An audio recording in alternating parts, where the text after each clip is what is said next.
आज तमिलनाडु में महिलाएं और यहां तक कि छोटी बच्चियां भी क्रिमिनल से सुरक्षित नहीं है।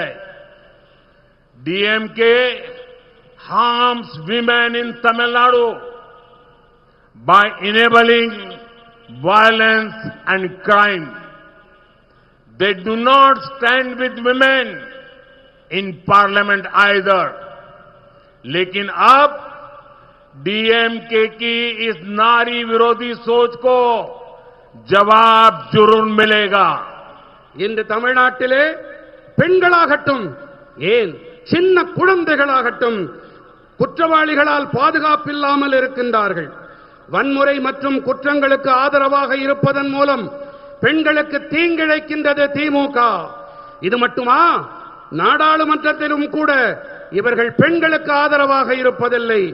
ஆனால் இப்போது பெண்களுக்கு எதிரான எண்ணப்பாட்டிற்கு சரியான பதில் திமுகவிற்கு கண்டிப்பாக